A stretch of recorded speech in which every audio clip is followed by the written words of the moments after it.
আমরা গিয়েছিলাম গিদ্দা পাহাড়ে নেতাজির দাদার বাড়িতে। এখানে রাখা ছিল নেতাজির ব্যবহৃত খাট, শোকেস, ড্রেসিং টেবিল এবং বিভিন্ন ফটো।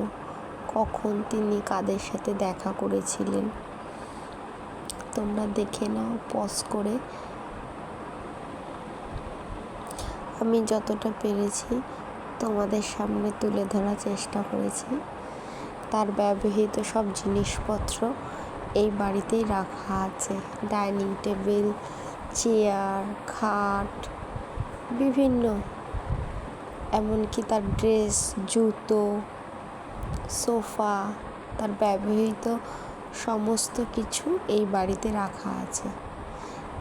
এটা হচ্ছে নেতাজির দাদার বাড়ি। এখানে এসে তিনি 1 সপ্তাহ থেকেছিলেন। দেখো এখানে বিভিন্ন ফটো শেয়ার করা আছে। এগুলো সব কাঁচ দিয়ে ঘেরা ছিল। আমি যতটা পেরেছি ভিডিও করার চেষ্টা করেছি।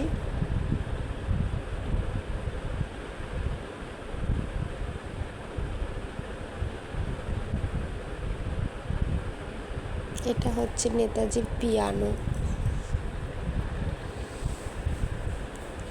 এটাই ড্রেস, জুতো,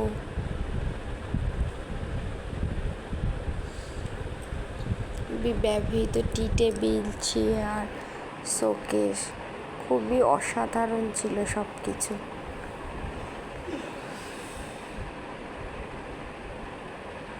এখানে ভিডিও অ্যালাউ ছিল না, তাও আমি যতটা পেরেছি করেছি। এটা ছিল নেতাজির কনফারেন্স রুম।